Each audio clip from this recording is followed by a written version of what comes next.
se están recién conectando también. Sí, se están conectando, ¿no? Eso es importante. Ahora sí estamos completamente en vivo. Muy bien. Muy bien, Liz. Entonces, nuevamente, un gusto. Gracias por acudir a esta convocatoria. Vamos a continuar con otros temas que también son importantes, en los que seguramente les vamos a ir invitando en estos próximos días. Un abrazo, entonces, Liz. Yo dejo a cargo tuya la reunión para que puedas empezar a... Muy buenas noches, jóvenes, personas que se han tomado el tiempo, la molestia el día de hoy para poder aprender un poquito más sobre la historia de Bolivia. Estamos en un mes patrio, entonces vamos a aprender, ¿no? Hoy qué es, cómo ha sido la economía de Bolivia. Para eso les voy a pedir unos segundos, voy a abrir unas diapositivas para que podamos empezar a trabajar. Hoy vamos a trabajar más la parte económica de la historia de Bolivia, porque en realidad la historia de Bolivia no la vamos a poder aprender en una hora, pero vamos a trabajar todo lo que se pueda en el lado económico, porque posteriormente los cursos que se van a venir con CEDENEC son de administración pública. Entonces, para esto tenemos que tener una idea, un conocimiento básico, ¿no? Vamos a empezar. Bueno, nosotros conocemos que en realidad Bolivia es el nombre que se le ha puesto a Bolivia en una asamblea constituyente que se ha dado en el año 1825. Sin embargo, con anterioridad nosotros nos llamábamos Real Audiencia de Charcas o también conocidos con el nombre del Alto Perú, ¿no? Anterior a esta denominación, obviamente nosotros pertenecíamos al Imperio Incaico, la parte occidental de Bolivia era conocida como el Collasuyo, ¿no? Y mucho más antes del Imperio Incaico también hemos sido parte de la cultura tiahuanacota y otras culturas también. Sin embargo, no vamos a ir hasta tan atrás. Vamos a empezar desde la parte de la Real Audiencia de Charcas, o también conocida como Alto Perú. Con muchos estudiantes con los que paso clases, siempre se confunden entre el término virreinato. Me dicen, el virreinato del Perú es lo mismo que el Alto Perú, me dicen. No es lo mismo. Les voy a mostrar. Cuando viene España, cuando llegan los conquistadores, van a llegar primero a esta parte de Centroamérica. ¿Ven las imágenes, no? Se está viendo, ¿me pueden poner un bien, por favor, en los comentarios? Sí, sí. Perfecto. Vamos, por favor, bloqueando los micrófonos para que puedan escucharme bien. Bueno, cuando ingresan los españoles van a llegar al lado de Centroamérica previamente, ¿no? Primero llegará Cristóbal Colón, descubrirá estas islitas que está por aquí, las Islas Salvadoras, volverá hacia España, vendrán ya los conquistadores, a Centroamérica vendrá Hernán Cortés, se va a fundar ahí el Virreinato de la Nueva España, que es donde está México y parte de los Estados Unidos, ¿no? Y todo lo que es Centroamérica.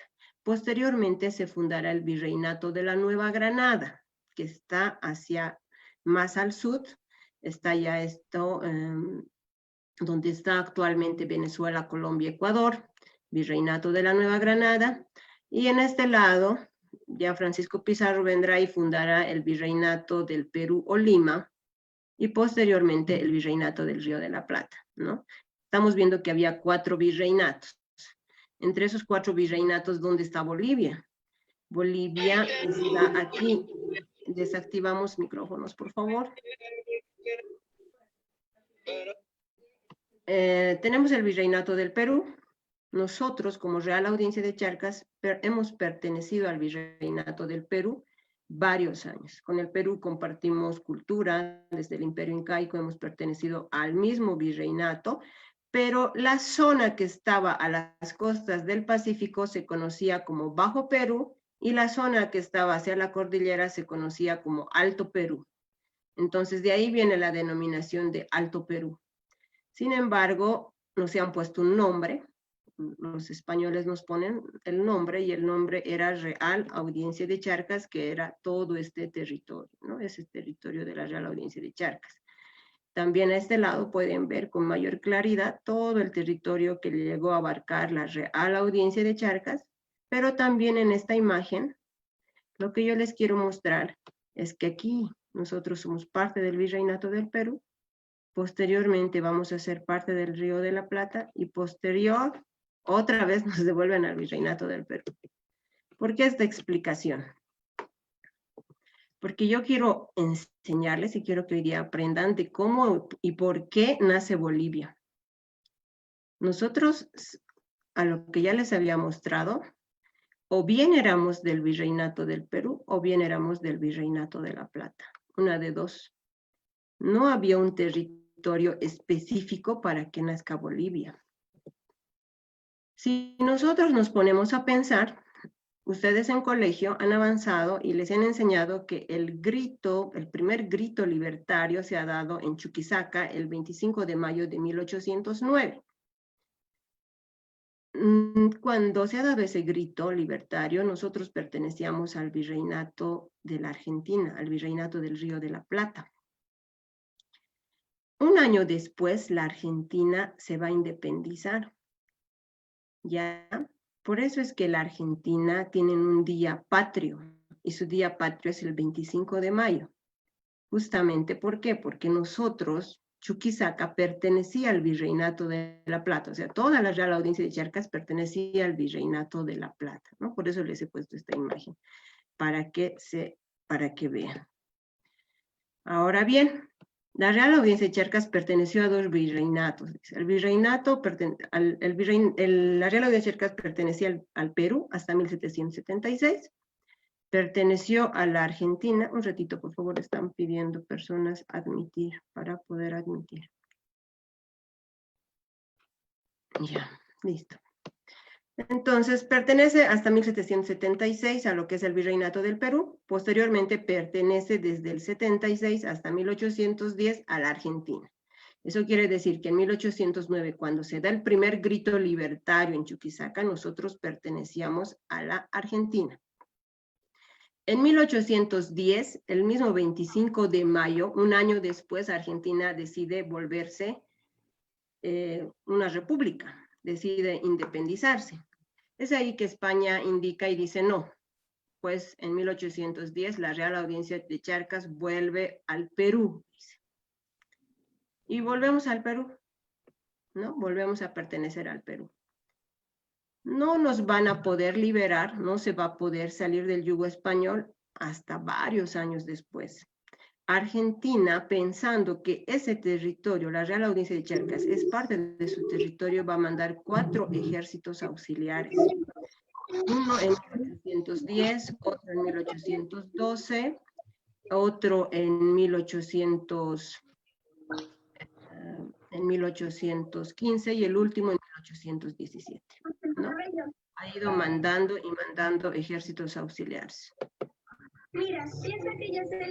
Vamos a desactivar ese micrófono, por favor, que tiene ruido.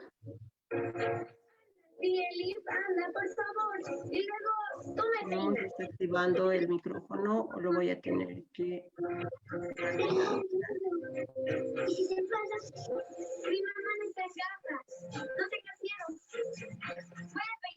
No se escucha. Vamos a seguir. Disculpa, pero desactivamos, por favor, micrófonos. ¿Baile? Tal vez a un cóctel.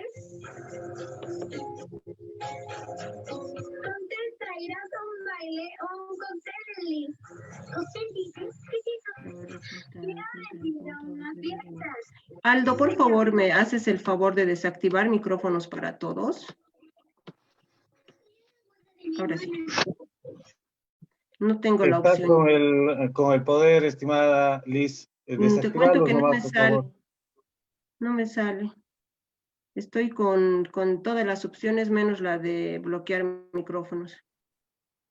Estamos en la parte de participantes. Sí, sí. en participantes, te salen las opciones. Por favor, ahorita en este Sí, momento ya están encontré, habilitados. ya está, ya los he silenciado, ya, gracias. Estaba viendo en otro lado. Luego les voy a dar la opción de hablar. Ya, perfecto, entonces seguiremos. En 1824 viene Simón Bolívar, ¿ya? Simón Bolívar viene, pero va a venir a liberar el virreinato del Perú en específico. Es por eso que en los libros de historia, cuando nos dicen las dos últimas batallas que se lucharon por liberar Bolivia, nos lanzan a la batalla de Junín y Ayacucho. Y Junín y Ayacucho están en territorio peruano, no están en territorio boliviano. Entonces, ahí se ve que nosotros no éramos parte ya de la Argentina, ya éramos parte del Perú, pero en ese momento no existía la idea de que iba a nacer una nueva república, o sea, de que iba a nacer Bolivia como tal, ¿no? Simplemente la idea era, están haciendo un territorio independiente, seguramente va a ser Perú. Esa era la idea. Nosotros íbamos a ser Perú.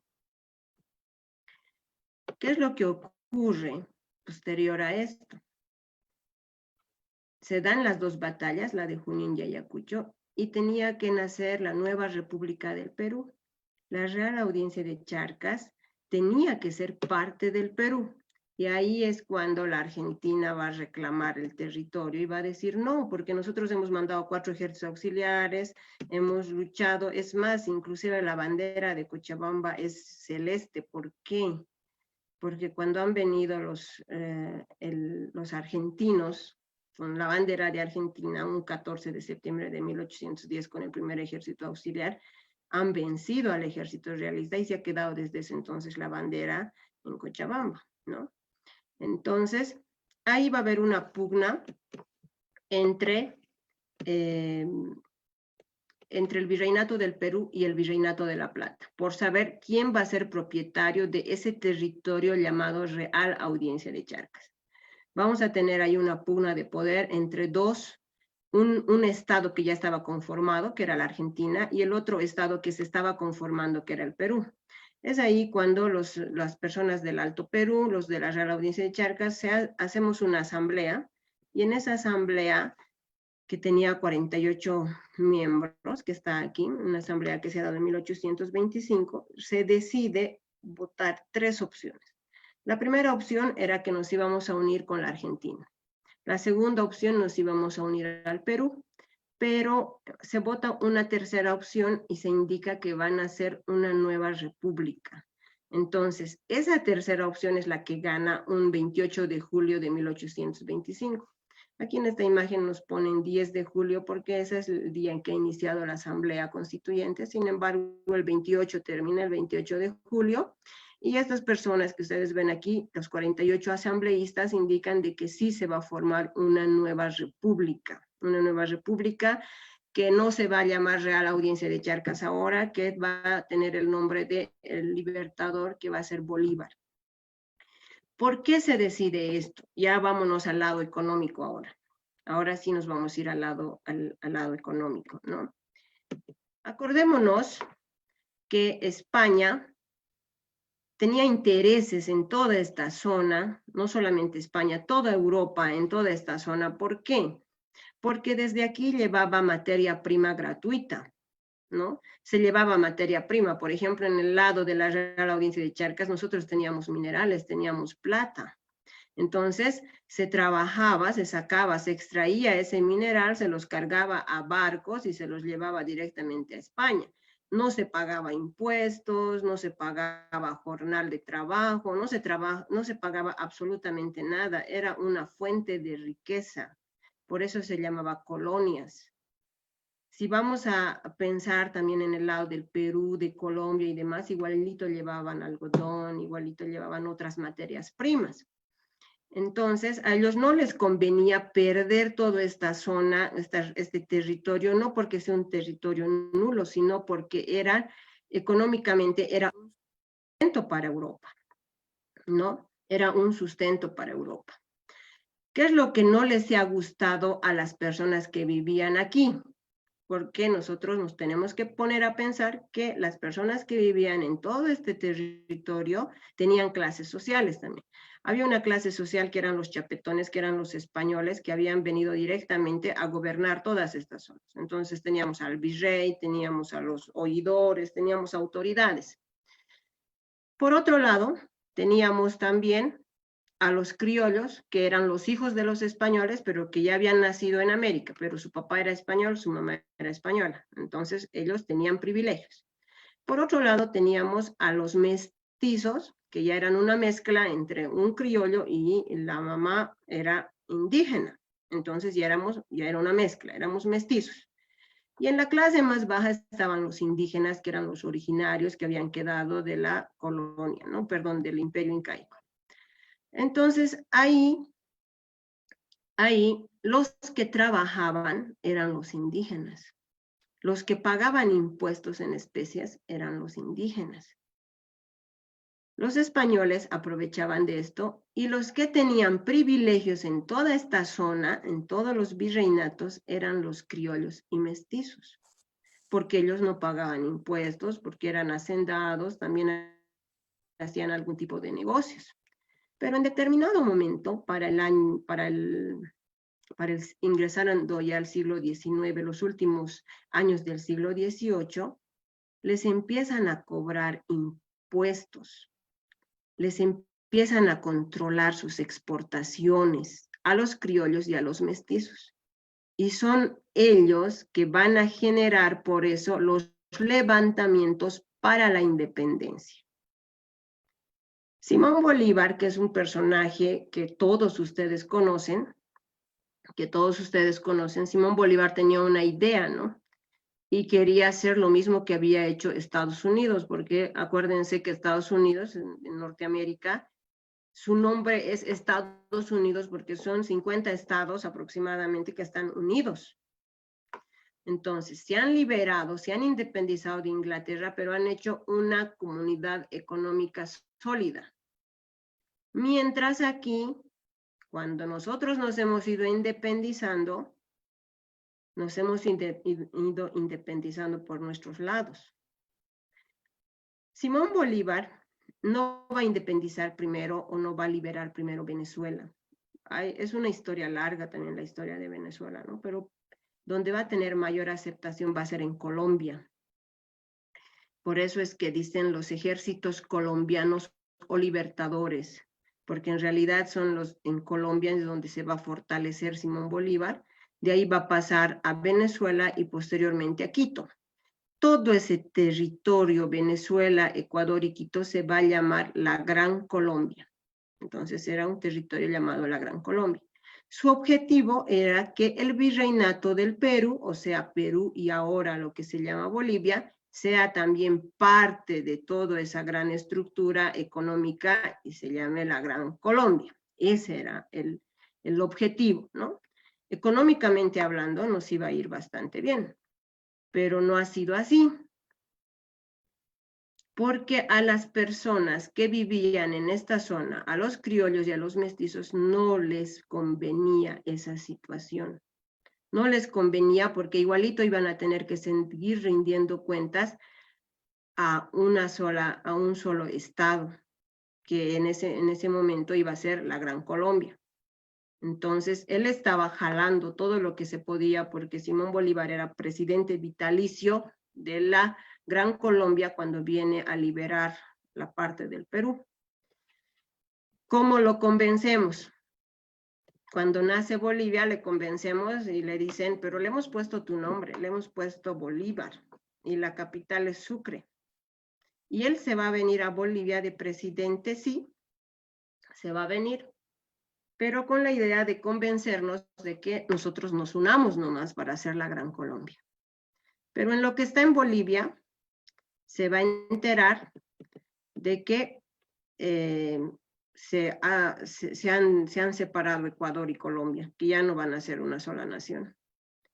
Y cuando vuelve a Ecuador y Colombia, pues ahí ya le dicen, mira, tú ya no vas a ser presidente porque tú tienes otra idea y nosotros otra, ¿no? Cuando quiere volver a Venezuela, peor, Venezuela también se separa de la Gran Colombia y bueno, todos terminamos separados por todo lado. Ahora bien, ¿qué es lo que ocurre después de que nace Bolivia en 1825? Tenemos una etapa, ¿no? Una etapa donde ya se llama república. República, y hablamos de la construcción del país, del populismo, vamos a ver qué es lo que nosotros hemos ido vendiendo económicamente hablando, porque bueno, ya hemos creado un país, ahora cómo nos vamos a mantener, cómo nos vamos a sustentar, y ahí van viniendo estas épocas, ¿no? Primero la de la quina, luego el guano y el salitre, y vamos a ir viendo. Voy a dejar de compartir la pantalla y vamos a poner otro. ¿Hasta aquí alguien tiene alguna duda? Ahora sí les voy a desbloquear los micrófonos. Les voy a dejar hacer una ronda de preguntas y de ahí voy a seguir con la parte de la historia económica. Pueden escribir también al chat las preguntas que ustedes quieran mientras les desbloqueo.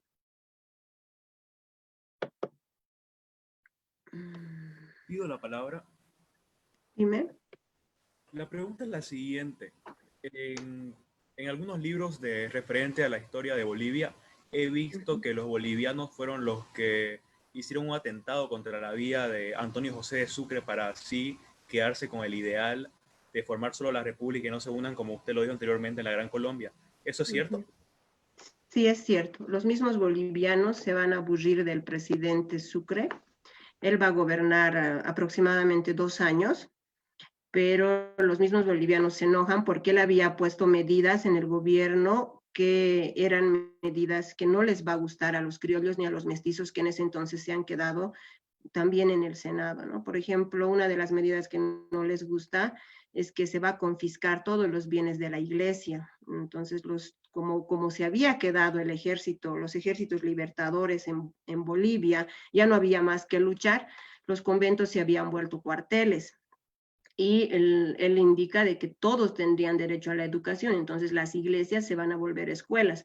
Y esa idea no les gustaba a los criollos y a los mestizos, como otras ideas también que tenía Sucre, y es por eso que hacen un atentado en contra de su vida en la misma Bolivia, y él se desconcerta con esto y se va, ¿no? Se va de Bolivia. ¿Alguna otra pregunta más? Entonces, ¿es falso que los bolivianos matan a Sucre? No lo vamos a matar, solamente se hace un atentado, no lo matan. Él se va a ir, va a volver a Colombia, va a estar ahí todavía con Simón Bolívar, viendo la situación de seguir anexando a la cuestión de la Gran Colombia. Ha habido un atentado, sí, en Bolivia, pero no lo han matado. Eso es falso.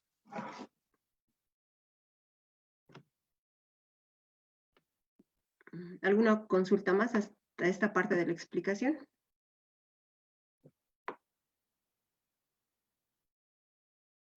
Nadie más. Bueno, vamos a seguir con la explicación entonces. Un minutito.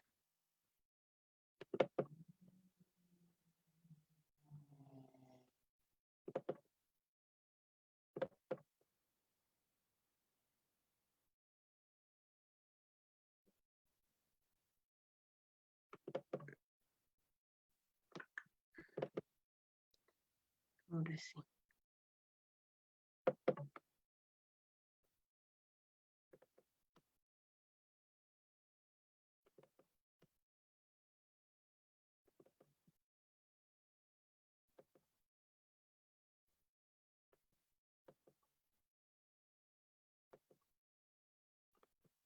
Bueno, vamos a hablar ahorita sobre lo que ha sido la economía de Bolivia durante el siglo XIX, una vez de que nace la vida, ¿no?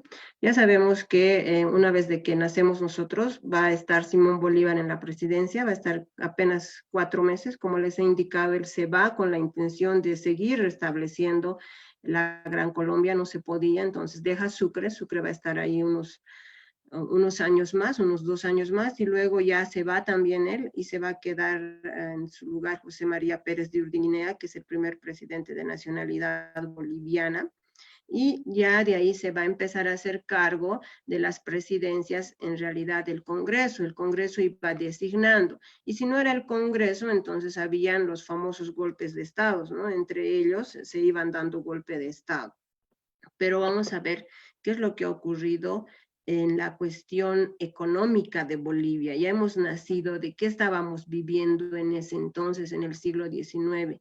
Tenemos que decir que en ese momento nosotros seguíamos explotando mineral, seguíamos explotando también otras materias primas como es la quina, la cascarilla, el guano y el salitre, ¿no? Vamos a hablar de la plata al final. Primero vamos a hablar de la quina o cascarilla. Esto se ha exportado durante el gobierno de Vallivian, en el gobierno también de Belsu. Esto es una plantita, tiene unas semillitas que, bueno, las utilizaban en ese entonces para poder combatir las fiebres tercianas. Entonces era bastante útil en Europa y por eso nosotros la exportábamos, ¿no? Después, el guano y el salitre. Ustedes bien saben que estas riquezas nos ha traído inclusive una guerra, ¿no? La guerra del Pacífico. Se han hecho acuerdos con Chile para que, en el gobierno de Melgarejo, para que Chile explote ese territorio. Evidentemente se ha hecho un contrato, se ha pagado un monto, pero el tiempo que se le ha dado para la explotación era muy largo, y entonces es ahí cuando aprovecha Chile y se apropia de ese territorio. Se exportaba esto, ¿por qué? Porque a nivel mundial había estallado la revolución industrial, y con la revolución industrial, con la segunda revolución industrial, también se estaba llevando una revolución agrícola, donde ya estaban naciendo los famosos enlatados, ¿no? Entonces, para nutrir a sus tierras se necesitaba del guano y el salitre, y ese guano y salitre se exportaba de las costas del Pacífico. Posterior a esto, también tenemos lo que es la plata. La plata tiene un periodo que va a durar 40 años de explotación. Estamos hablando desde 1860 hasta 1900, que va a tener un auge económico de la explotación de la plata. La producción de la plata vuelve a crecer después de la Guerra del Pacífico, y ahí vamos a tener 3 representantes, ¿no? Vamos a tener a Aniceto Arce, vamos a tener a José Belino Aramayo y vamos a tener a Gregorio Pacheco. Y curiosamente, 2 de estos 3 mineros van a ser presidentes de la República. Estamos hablando de Pacheco y de Arce. Arce era dueño de la Huanchaca. Si nosotros revisamos los libros de historia, a la Huanchaca ha sido al primer lugar, al primer centro que ha llegado, centro minero que ha llegado la luz eléctrica. Después de eso la van a poner a La Paz. El primer ferrocarril parte igual desde la Huanchaca. Entonces, ¿qué se está viendo? Que los presidentes que estaban viniendo en ese momento de la República no estaban viendo tanto los intereses económicos del Estado, sino sus intereses propios. Si hablamos de los minerales, en específico de la plata, el impuesto que llegaba a las arcas del Estado solo era un 3%, prácticamente era nada. Entonces, ahí vuelve el razonamiento que les decía hace rato. ¿Quiénes se han quedado en el gobierno? Se han quedado las personas que eran criollos y mestizos, que no querían pagar impuestos al rey de España, pues tampoco aquí querían pagar impuestos. Lo que querían tener era una empresa, bueno, varias empresas que surtan bastante dinero y no pagar impuestos al Estado. Entonces, no estaban pensando en el Estado, sino estaban pensando en su beneficio propio, ¿no?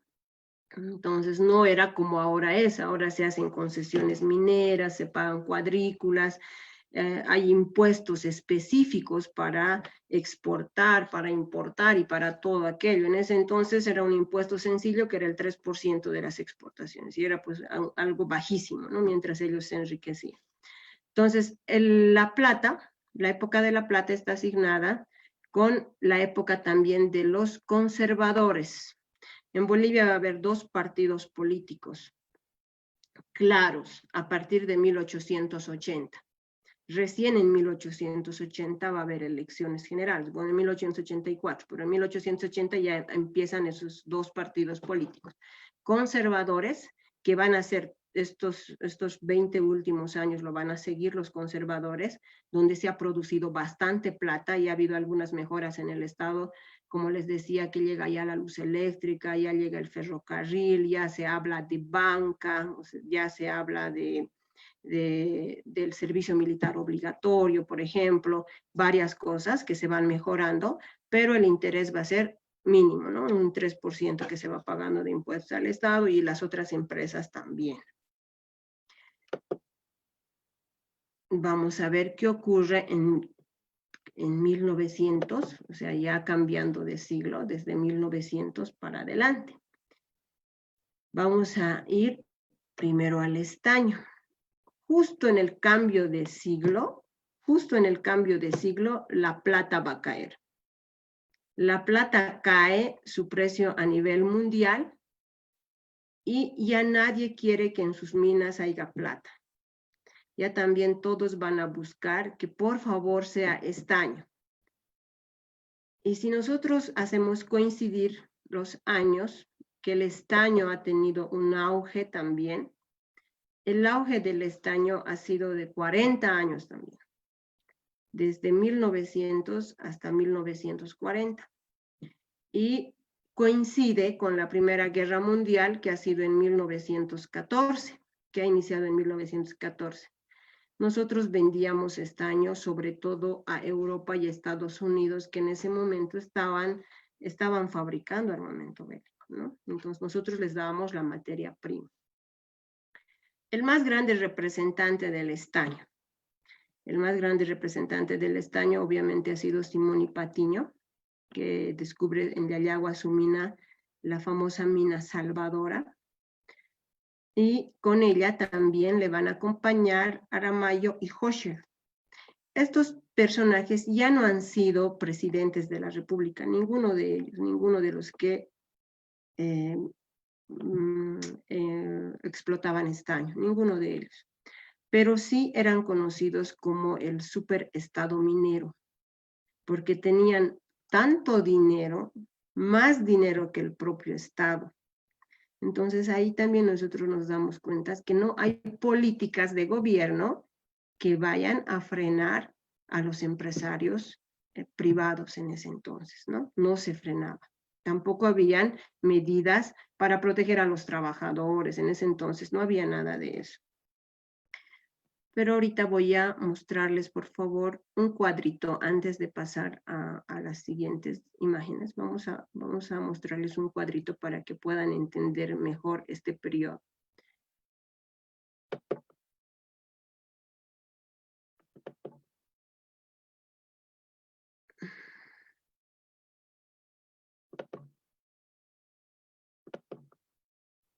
Muy bien. Aquí hay un cuadrito que yo quiero mostrarles. En este cuadro habla de los conservadores, es lo que les decía, ¿no? Es la época de este partido político que eran conservadores. ¿Quiénes eran presidentes conservadores?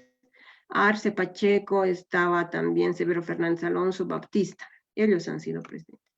Por otro lado, cuando cae la plata y sube el estaño, también sube otro partido político a los gobiernos. Ya no van a estar los partidos, o bueno, los presidentes conservadores. Sube el Partido Liberal. Entonces los liberales van a gobernar también 20 años, de 1900 a 1920. ¿Coincide en el año de 1900? Sí, porque al cambio de siglo se terminan los conservadores y empiezan los liberales. Coincide el cambio de siglo también con que termina la explotación de la plata y empieza el estaño. Pero si nosotros nos fijamos en este cuadrito, y hay muchas veces que hablan sobre minerales, de que Bolivia ha sido un país minero, pero muchas personas no saben, piensan que nosotros explotábamos oro, cuando se les dice, ¿y qué mineral explotaba Bolivia? Nosotros hemos tenido un periodo minero de la plata de 40 años, es lo que les explicaba hace rato, de 1860 a 1900, y hemos tenido un periodo minero donde hemos explotado estaño en grandes cantidades, de 1900 a 1940, donde hemos llegado a ser el segundo productor a nivel mundial de estaño. Después de Malasia, nosotros éramos el segundo productor a nivel mundial de estaño. Y aquí están los representantes del estaño. ¿Quiénes eran? Patiño, Hochschild, Aramayo, ¿no? Y las denominaciones. Burguesía minera. Burguesía, ¿por qué? Porque eran los grandes empresarios que estaban a cargo de la minería, varones del estaño, oligarquía minera, o sea, de la clase alta a su clase alta, superestado minero, porque tenían más dinero que el estado mismo de Bolivia. Esas eran las denominaciones con las que se les conocía.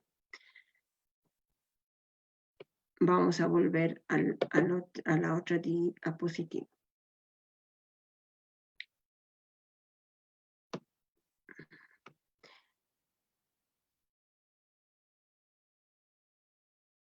Un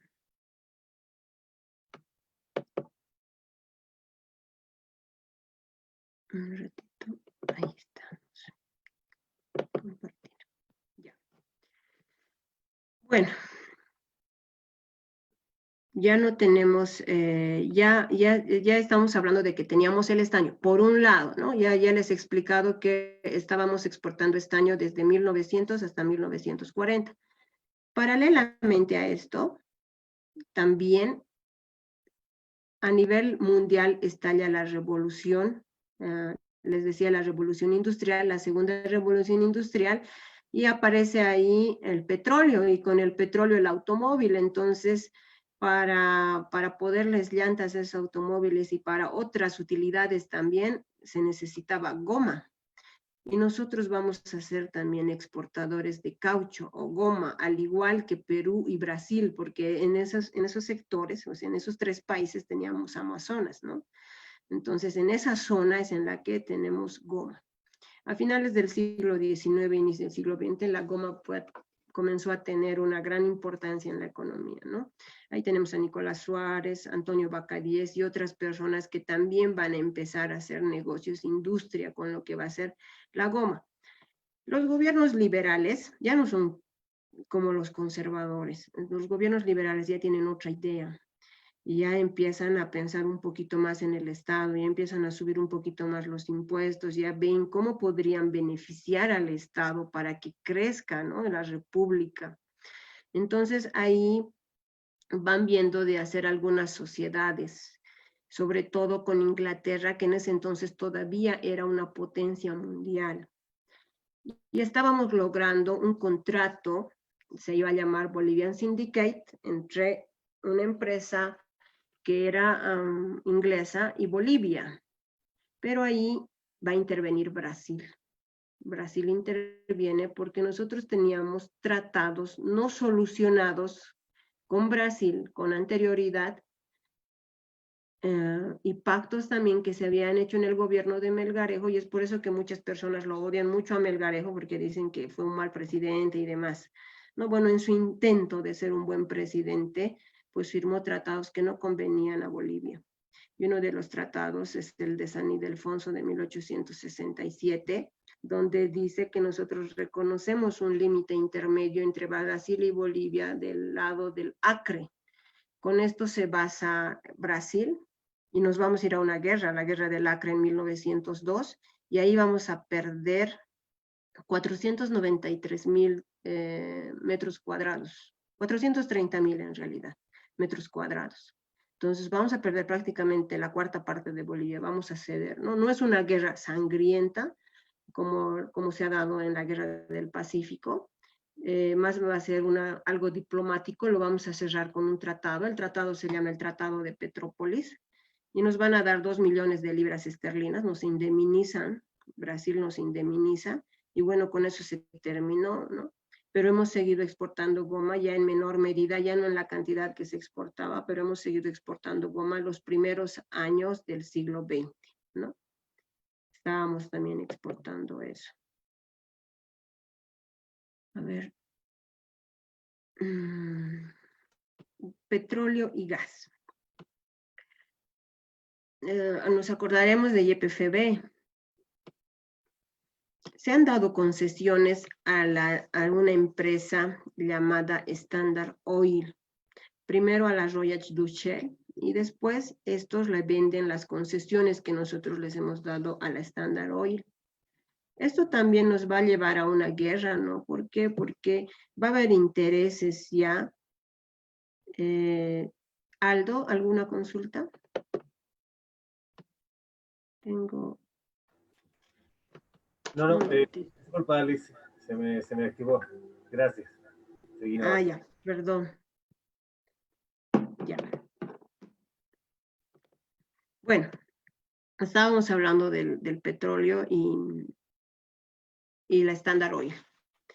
A nivel sudamericano, obviamente había interés por los pozos petroleros, ¿no? Y se cree que con el Paraguay nosotros teníamos también problemas de límites no resueltos, que es bueno, yo pienso que tendría que ser una clase específica para la cuestión de pérdidas territoriales, pero no teníamos resueltos los límites. Habíamos tenido 3 tratados, pero ninguno de los 3 tratados había solucionado el problema territorial con el Paraguay. Y bueno, en 1932 también nos va a llevar a una guerra, ¿no? Los pozos petroleros no han sido atacados. No han sido atacados. En realidad, en todo lo que ha sido el Chaco Boreal no había ningún pozo petrolero. Se creía que había, pero no había.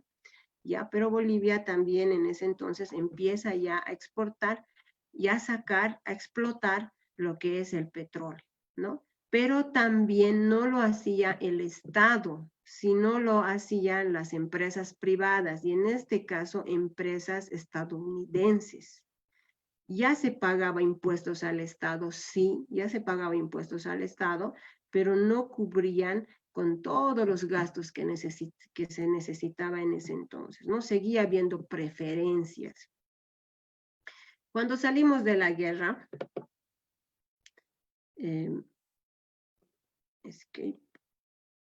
cuando salimos de la guerra, vamos a encontrarnos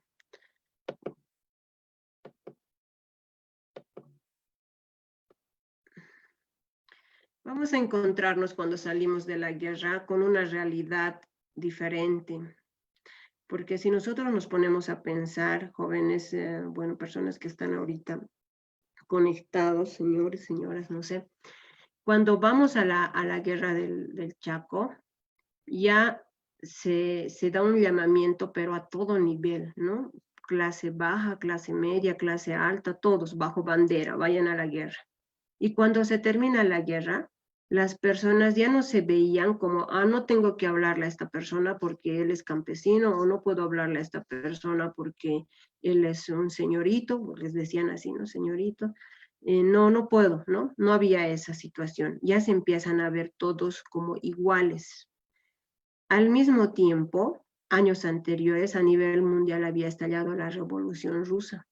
Entonces, esa corriente de ideología socialista, comunista, de que todos eran iguales, había llegado con mucha fuerza a Bolivia. Y ahí ya va a aparecer un partido político que ha agarrado mucha fuerza, que era el MNR, el Movimiento Nacionalista Revolucionario. Después de la guerra del Chaco, después de que se va a luchar esta guerra, los próximos presidentes van a ser todos militares, pero con una clara ya idea patriótica de querer hacer algo por el Estado, ¿no? Y que no se vayan todos los fondos del Estado a manos de empresas privadas netamente. Entonces, quieren hacer eso. Hacen algunas cosas. Germán Busch va a declarar que las divisas obtenidas por cualquier tipo de exportación, el 100% se queden en Bolivia, ¿no?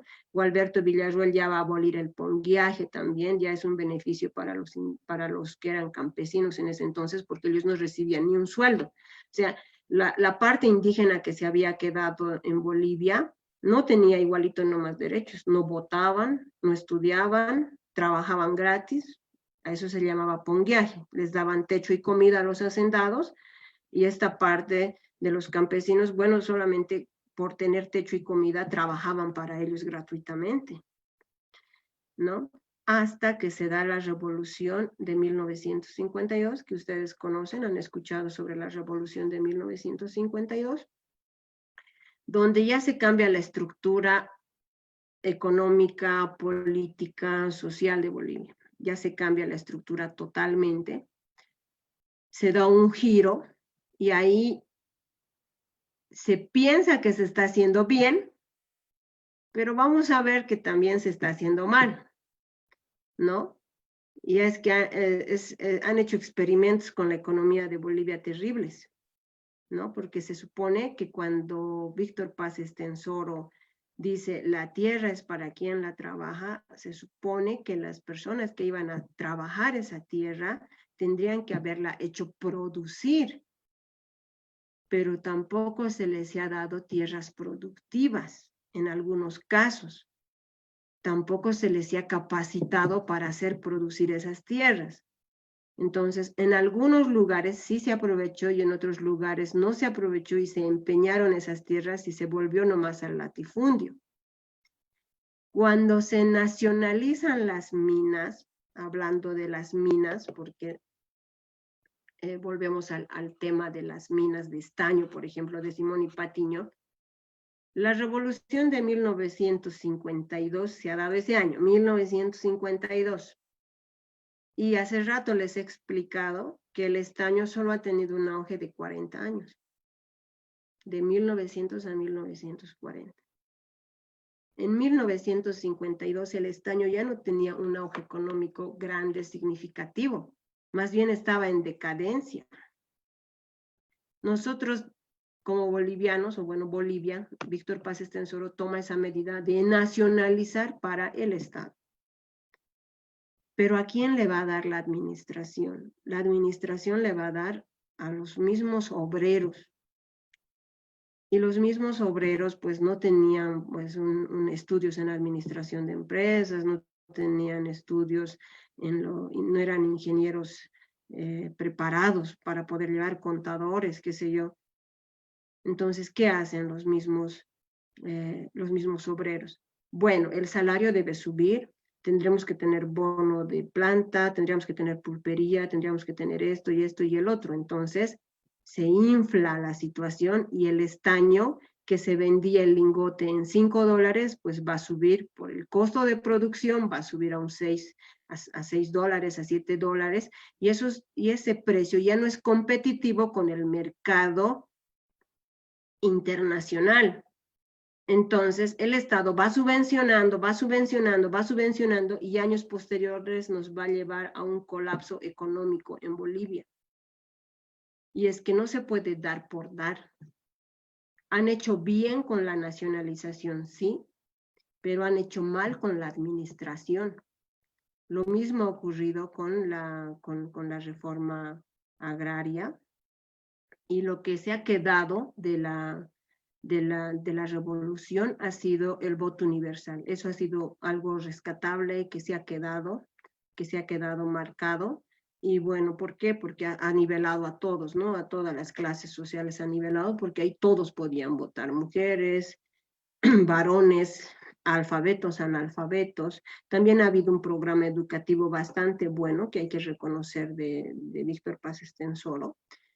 Bastante bueno, porque bueno, ahí ha empezado a haber educación ya desde provincias, desde campo, de área rural, área urbana y demás, ¿no? Pero hablando sobre lo que ha ocurrido, digamos, con las empresas del estaño y con la reforma agraria, no ha sido muy bueno. Posterior a eso, si nosotros revisamos los libros de historia y hablamos de Víctor Paz Estenssoro, van a ver ustedes que él se ha quedado en el poder varios años. Ha estado 2 presidencias seguidas, ha estado luego Hernán Siles Suazo, que también era del MNR, y luego otra vez él, o sea, tenía una tercera presidencia, y esa presidencia ya han indicado que había fraude. Y le ha dado mucho poder a lo que era la COP, la Central Obrera Boliviana. Ha dado mucho poder a los campesinos, ha dado mucho poder también a los universitarios, a los obreros, ¿no?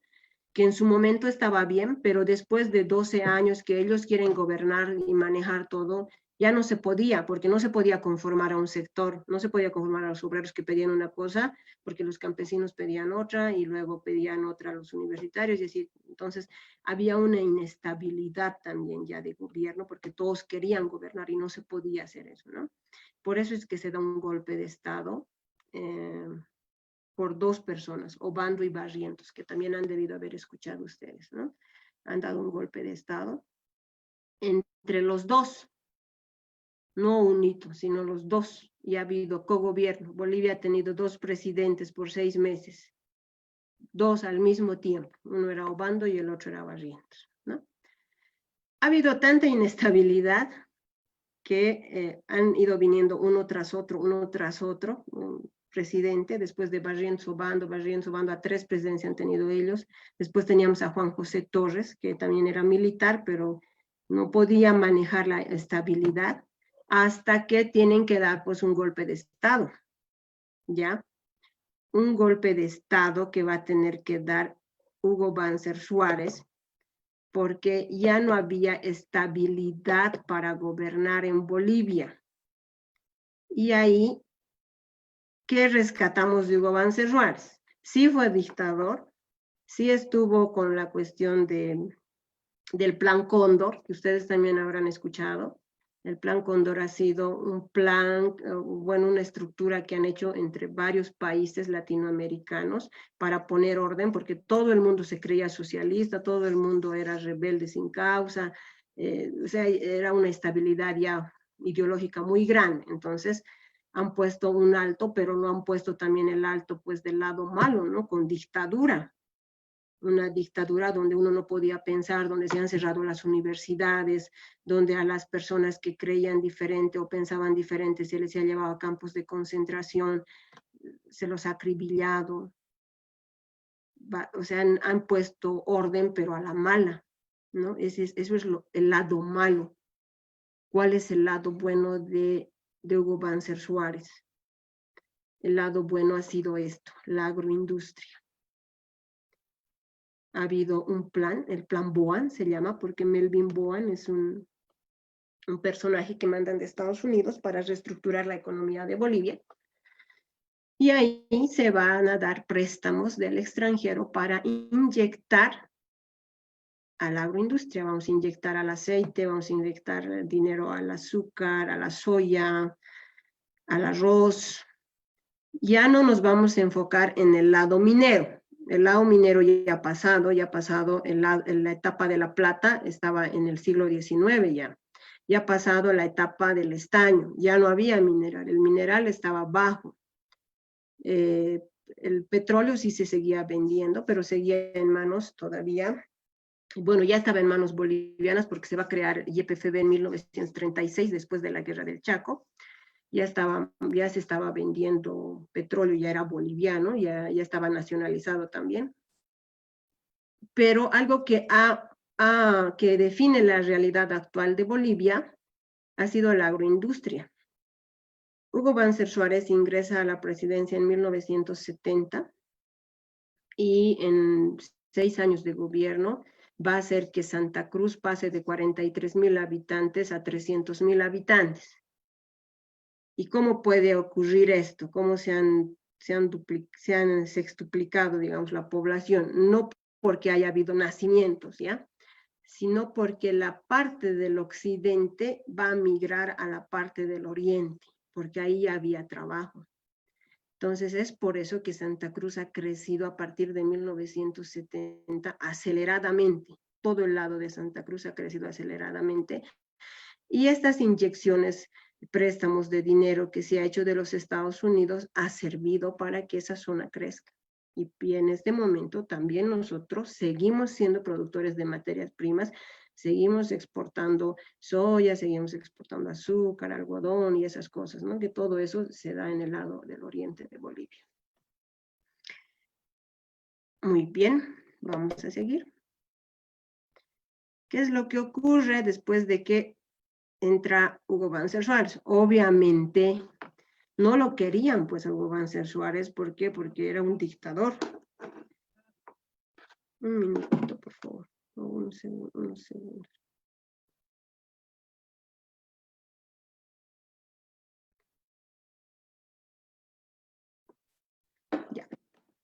Pero no querían a Hugo Banzer Suárez porque era dictador, ¿no? No estaban de acuerdo con su forma de proceder. Pero también, como todos, va perdiendo peso, va perdiendo, y ahí le va a dar golpe de Estado su vicepresidente Juan Pérez Asbun. Después de eso viene Padilla, y así seguimos en una secuencia de presidentes militares. Esa época la conocemos como la época de la dictadura. ¿Qué es lo que se pretende? Volver a la democracia. Lo que se pretende es volver a la democracia, que se vuelva a elecciones generales, que haya un presidente, un vicepresidente, una cámara de senadores y demás, de diputados y todo aquello. Entonces, ahí se da unas elecciones, se da elecciones generales, ya les estoy hablando de 1980, para que ingrese un nuevo presidente, ¿no? Y logremos ingresar ya a una etapa democrática. Ahí va a ganar la presidencia Hernán Siles Suazo. Vamos a hablar de esa parte democrática, por favor. Voy a cambiar de diapositivas.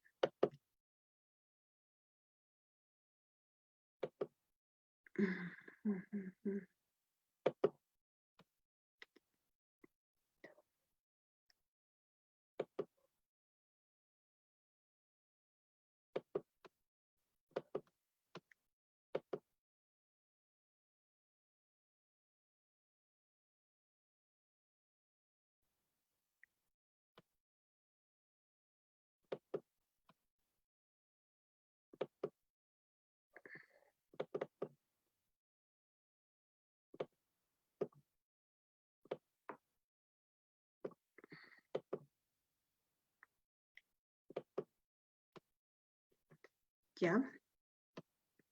Entonces, se gana las elecciones generales, pero no va a ingresar a la presidencia Hernán Siles Suazo. Va a haber un último golpe de Estado todavía, que es de Luis García Meza en 1980. No se lo podía sacar a Luis García Meza de la presidencia, ¿no? Es el último dictador del periodo de dictadores. Y al final se van a unir Pamo, Bernal y Torrelio, que son generales, uno del ejército, el otro de la naval, el otro de la fuerza aérea, que van a lograr terminar con este periodo de dictaduras y se va a lograr ingresar a lo que va a ser la democracia, ¿no? Vamos a volver a la democracia en 1982, ¿ya? Pero ¿con qué nos vamos a chocar en 1982 cuando volvemos ya a recuperar el control del Estado? Con el término hiperinflación. ¿Qué es la hiperinflación? Dicen, ¿no? Es una inflación muy elevada, fuera de control, en la que los precios aumentan rápidamente al mismo tiempo que la moneda pierde su valor. En 1982 ya la moneda del Estado boliviano pierde su valor. Es por eso que se ha cambiado de moneda, se ha cambiado todo el sistema, ¿no? En ese entonces, porque nosotros como bolivianos estábamos súper endeudados. Lo que habíamos pensado que nos iba a salvar, que era la nacionalización de los minas, no lo había hecho. Más al contrario, teníamos empresas mineras que no producían mineral a buen precio, por lo tanto, no estábamos competitivamente a los precios internacionales. Se van a tener que cerrar las minas, y ahí vamos a tener también fuertes protestas. Si ustedes creen que ahorita las protestas que se están dando son recientes, no es así. Las protestas son de hace tiempo, de hace años, ¿no? La COP ha nacido en 1953, el 52, y ha tenido mucha fuerza, porque su presidente era Juan Lechino Quendo, muchos años, pero pese a su fuerza, en 1982, en el gobierno de Hernán Siles Suazo, se van a cerrar las minas, se va a relocalizar todo. Es por eso que hay ya las personas que ya han nacido a partir de 1990 más o menos, ya no se acuerdan de que Bolivia ha sido minera, no ha sido minera, ya no se acuerdan. ¿Por qué? Porque ya no han visto eso, ¿no? Ya estaban cerradas las mayorías de las minas en Bolivia. Ya nosotros no vivíamos mucho de eso. Después de esto, no se va a poder gobernar, no va a tener tampoco estabilidad, y van a llamar a elecciones generales y va a ingresar ahí Víctor Paz Estenssoro en 1985. Víctor Paz Estenssoro va a dar solución a la crisis económica que va a vivir Bolivia, uno, cerrando las minas, como les había dicho, esto es la marcha por la vida, así la han llamado, pero también con el decreto 21060, que tal vez ustedes han escuchado sobre el decreto 21060, ¿no? Es la apertura total del mercado, o sea, ahí se va a habilitar también la ley de la oferta y la demanda. Por un lado, bien, porque permite a los estados amigos, a los estados internacionales venir y invertir en Bolivia, inyectar capital. Por otro lado, mal, porque como no hay trabajo, no hay dinero, los trabajadores se van a tener que conformar con el precio que pongan esas empresas en sueldos. Entonces era la ley de la oferta y la demanda, pero no le quedaba de otra a Bolivia porque estábamos en una crisis económica terrible, una crisis de hiperinflación para 1985. Después de Víctor Paz Estenssoro ya tenemos a Paz Zamora, luego tenemos a Gonzalo Sánchez de Lozada, que cuando viene al gobierno como MNR, hace lo contrario a lo que había hecho Víctor Paz Estenssoro. Víctor Paz Estenssoro ha nacionalizado. Gonzalo Sánchez de Lozada empieza su jornada de lo que va a ser la capitalización. Y empieza a capitalizar YPF, LAF, Entel, ENAF, todo. Se creía que con esta capitalización se iba a lograr sacar a Bolivia de la crisis económica en la que estaba, pero tampoco va a ser así. Estas son las empresas estatales que tenía en ese entonces, estamos hablando de 1990, se ha dado la capitalización Bolivia, ¿no? Esta es una foto de 1997, y es porque nosotros como Bolivia teníamos créditos externos ya desde el siglo XIX, o sea, préstamos extranjeros y siempre hemos tenido. Una de las condicionantes para que Estados Unidos nos siga prestando era que erradiquemos coca. ¿Por qué? Bolivia es un país inocente, no sabía que hacían droga ni nada por el estilo hasta 1900, hasta la década de los 80.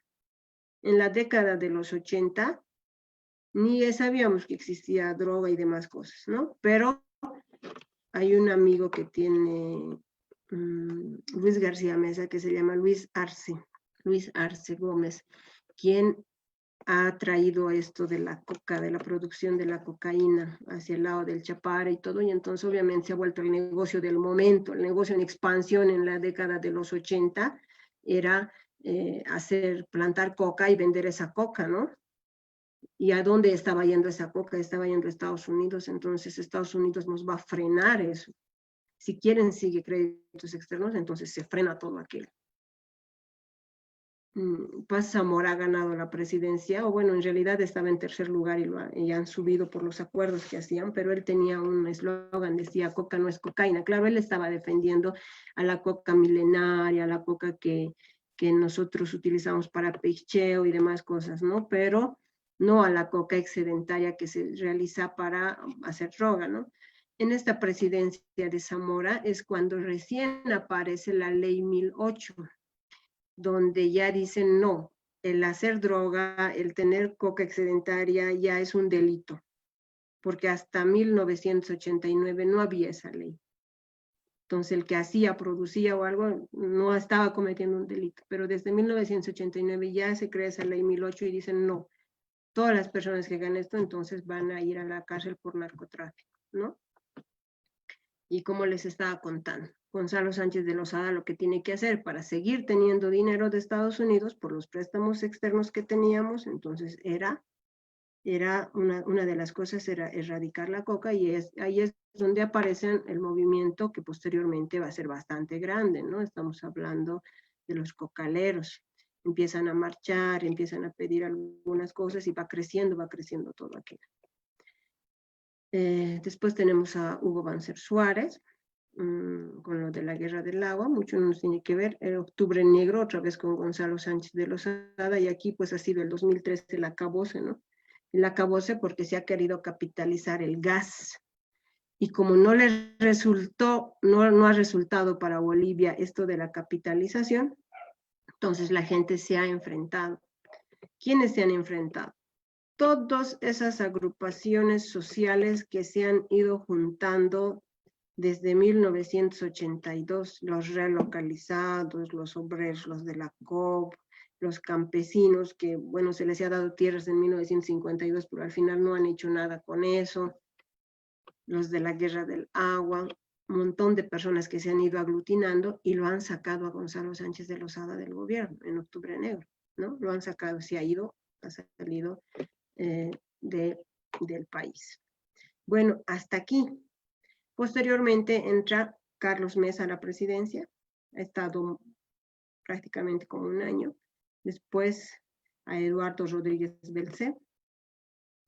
Luego ya tenemos las elecciones y los últimos 14 años, que hasta el año pasado eran 14, de Evo Morales, que también ha hecho una gestión de gobierno, ¿no? Que ahorita no podemos decir vamos a criticar porque nos vamos a pasar todas las horas criticando o diciendo ha hecho bien esto también, porque de que ha hecho buenas cosas también las ha hecho, ¿no? Y hay otras cosas que también ha hecho mal, como todos los gobiernos.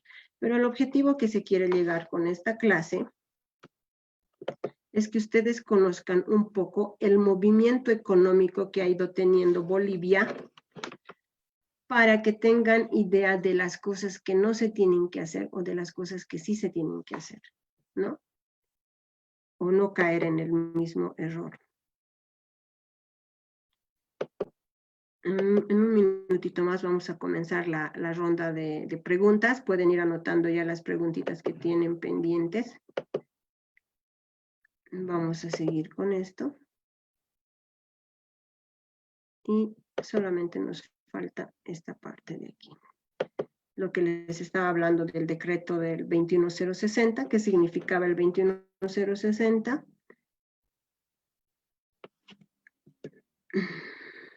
La capitalización.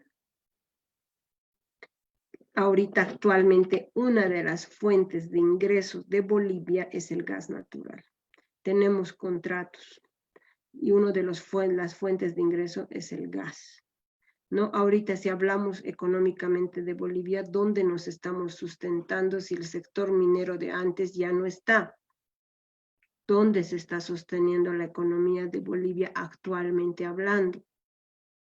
Entonces vamos a buscar y vamos a encontrar que seguimos con la agroindustria, o sea que Santa Cruz sigue siendo un pilar importante para Bolivia, para la economía de Bolivia, el gas natural que ahora se ha centrado más que todo en Tarija, y bueno, somos comerciantes los bolivianos, ¿no? Hay bastante, se genera bastante comercio en Bolivia.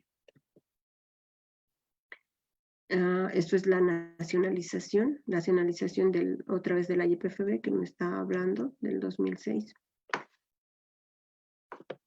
Y ahora sí nos vamos a ir a la hora del intercambio de ideas y de opiniones o algunas consultas que ustedes tengan.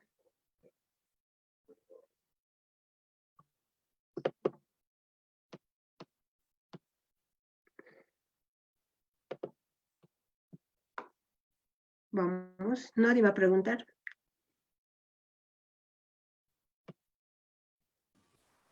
Yo pregunto. ¿Ya? Mi pregunta es, ¿qué sería lo más rescatable del gobierno de Hugo Banzer? Ya que lo peor sabemos que fue el convenio que hizo con los otros presidentes de los diferentes países para mantener el poder, creo, porque había muchos socialistas.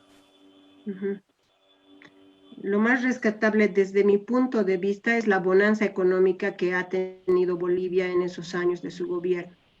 Por los precios favorables que teníamos nosotros a la venta de las materias primas, que no eran bajos, que eran buenos precios, entonces hemos tenido una bonanza económica. ¿Alguien levantó la mano? Mauricio o Juan José creo que levantó la mano. Hola. ¿Sí? Disculpe, quería hacer una consulta. En la exposición estaba hablando de la privatización de los hidrocarburos que estaba realizado Gonzalo Sánchez de Lozada. ¿A qué se debe ¿A qué se debe esa determinación que estaba tomando el gobierno en exportar gas por ese sector que era por Chile? Perdón, otra vez, vuelven a decir, ¿te he entendido que era algo del gas? ¿No se escucha bien el audio? Sí, te estoy escuchando con eco. Hola, ahora Ahora ya, a ver, dime, te voy a prestar atención. ya. En la parte de lo que estás indicando, cuando el presidente Gonzalo Sánchez de Lozada Ujú. exporta o acepta la exportación, ¿cuál era cuál era en ese momento, cuál era la situación económica del país? ¿Por qué determina exportar el gas por ese sector? Bueno, el gas es una materia prima, perdón, no renovable, ¿no? Entonces se estaba exportando, ya se había hecho contrato con Brasil y por buenas negociaciones también por Chile, ¿no? No había motivo para no aceptar el contrato. El problema era la capitalización, o sea, la gente no estaba de acuerdo con el término capitalización. ¿Por qué? Porque en la primera gestión, no en su segunda gestión, esto del gas es de su segunda gestión de Gonzalo Sánchez de Lozada, en su primera gestión, cuando se ha capitalizado Entel, Ende, YPFB y demás, no se ha visto mejoras en la economía de Bolivia, más al contrario, se ha visto pérdidas.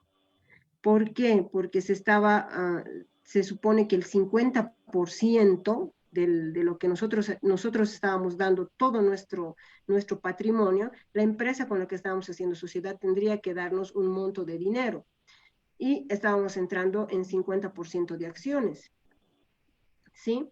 En ese caso, cuando ya se han dado las cosas, cuando ya se han hecho conocer los contratos, en los contratos decían que esas empresas extranjeras iban a aportar ese dinero, pero recién en 8 años plazo, y eso no era bueno para el Estado porque era como una estafa. En 8 años plazos podían ir poniendo de poco a poquito el capital y entonces la empresa que nosotros habíamos dado no estaba creciendo absolutamente nada. Es por eso que cuando ya en un segundo gobierno Gonzalo Sánchez de Lozada dice que se va a capital, o sea, va a privatizar el gas, ya la gente no ha querido, ¿no? Mauricio B, la pregunta. Muchas gracias, licenciada. Gracias. Muy buenas noches. Uh -huh, Yo quisiera que me realice dos aclaraciones. uh -huh, Bueno, la primera va justamente destinada a lo que es el 21060, lo que se conoce también como la regularización de la inversión pública y privada en lo que es Bolivia, ¿no? uh -huh. Situándonos el 21060 desde los años 1980 hasta 1993, periodo donde estaba Víctor Paz Tesoro, reelegido en 1980 a 1985, y Hugo Banzer Suárez en 1993. ¿Cuál era el impacto socioeconómico para poder validar la emergente situación precaria del componente estatal económico? Eh, Eso por un lado.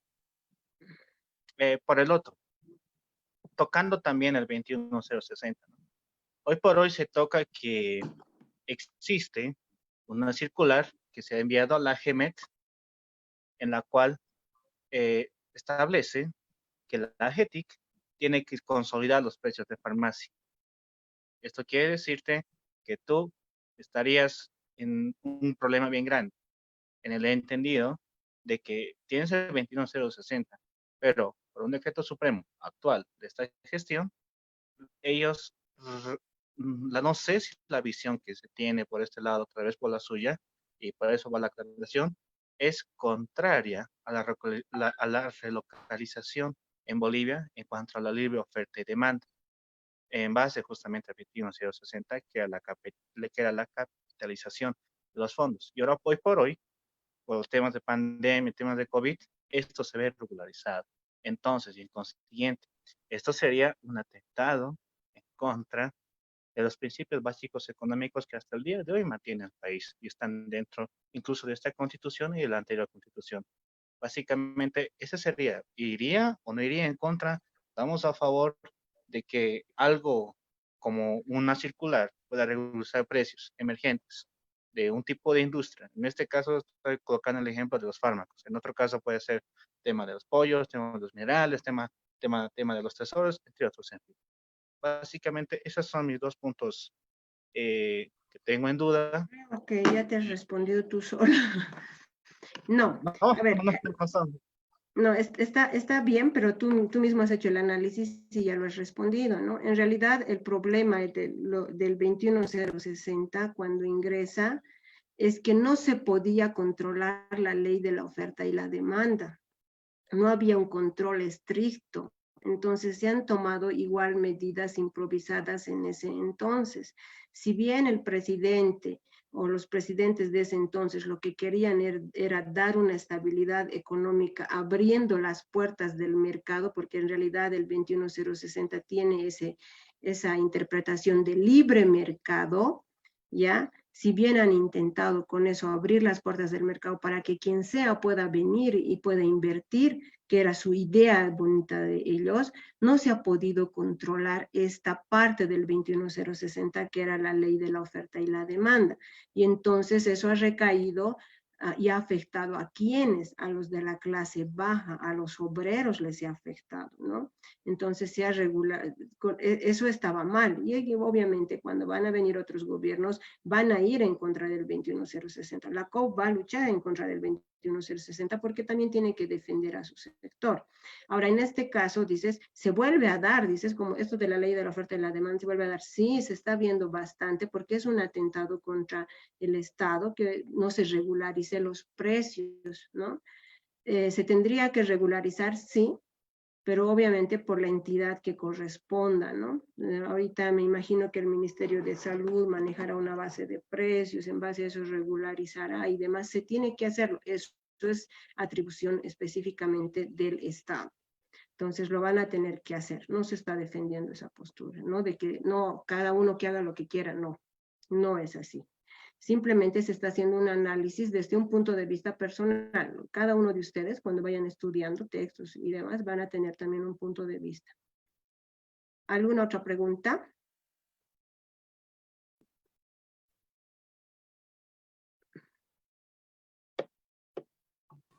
Yo quisiera preguntar, ¿Ya?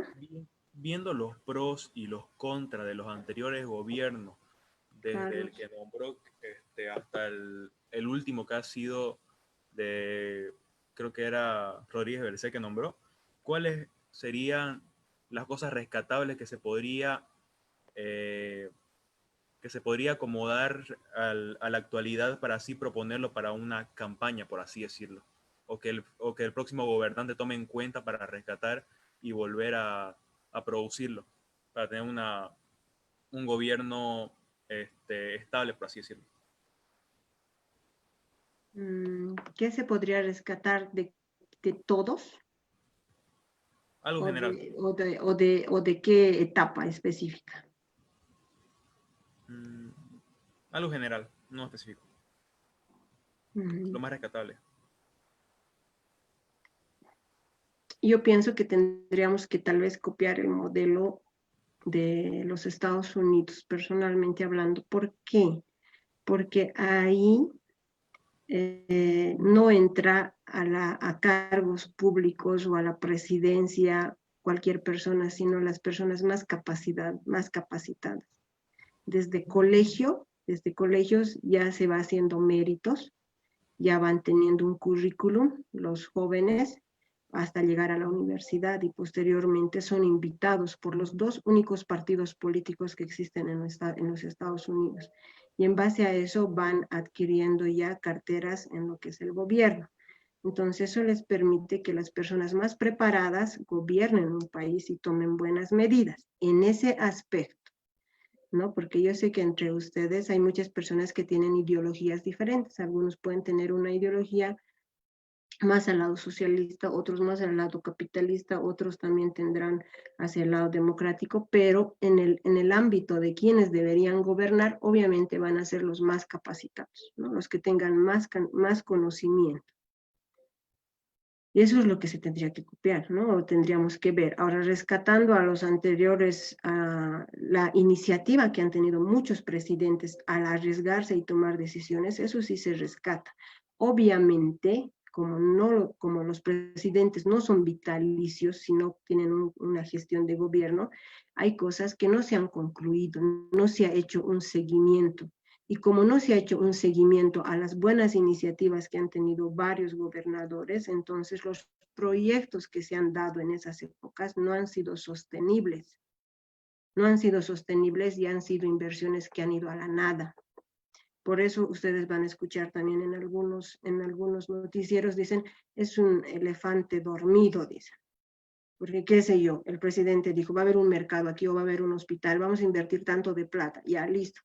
Y al final nunca se inauguró, nunca se abrió porque no hicieron el seguimiento, no dieron los ítems o no dieron el enfoque necesario a eso que había proyectado un anterior presidente, ¿no?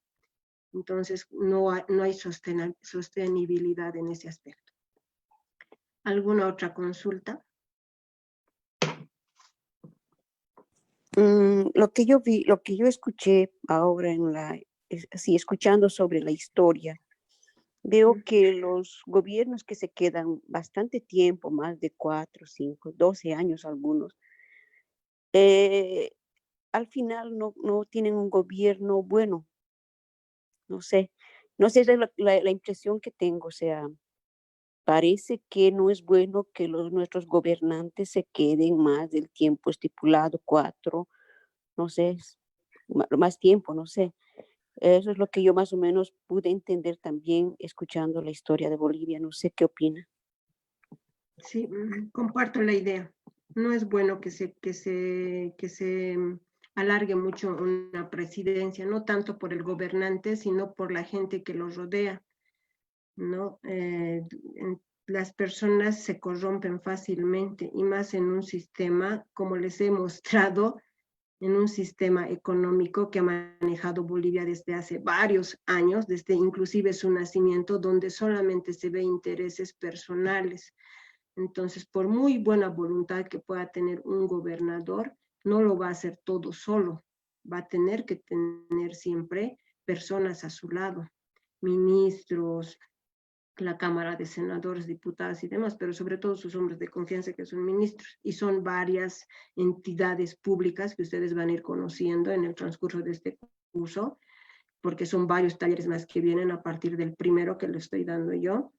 Las personas se corrompen fácilmente. Si bien al principio entran con muchas ganas de hacer muchas cosas buenas y las hacen, posteriormente van viendo también los modos de adquirir beneficio propio, particular, y es ahí donde se van corrompiendo, ¿no? Entonces, es por eso que no es bueno que se alargue mucho, ¿no? Es por eso que se ha hecho una constitución política del Estado y obviamente se debe respetar él. ¿Alguna consulta más?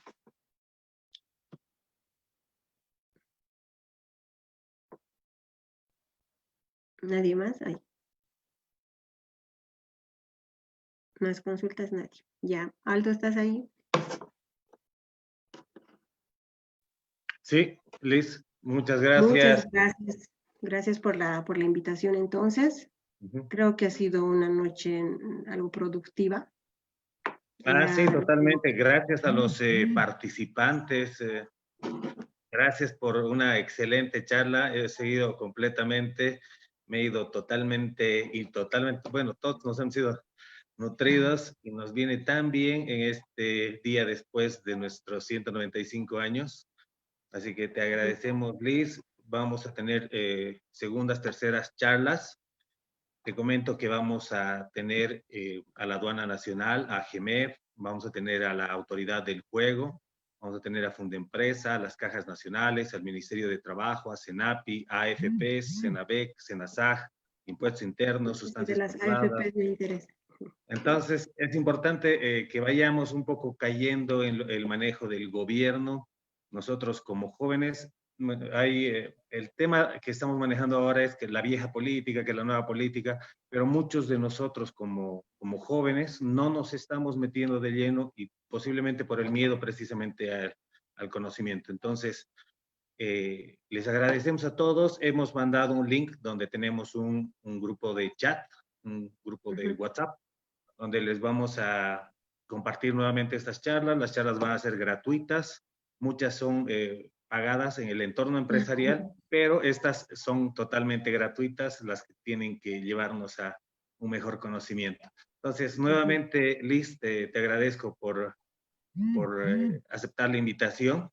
Te invitamos nuevamente a nuevas charlas, nuevos proyectos que vamos a tener juntos, y darles las gracias a todos los que participaron esta noche. Gracias Aldo, y gracias a todas las personas que se han sacado tiempito, se han nutrido con algo. Obviamente es bonito dar estas charlas, pero me hubiera gustado tal vez tocar otros temas, pero también tenemos que enfocarnos en algo y es bien complicado, ¿no? Llegar a todo. Gracias a todos. Entonces, buenas noches. Gracias, Aldo. Gracias por la invitación. Muchas gracias. Saludos a todos. Un gran abrazo. Chao, chao.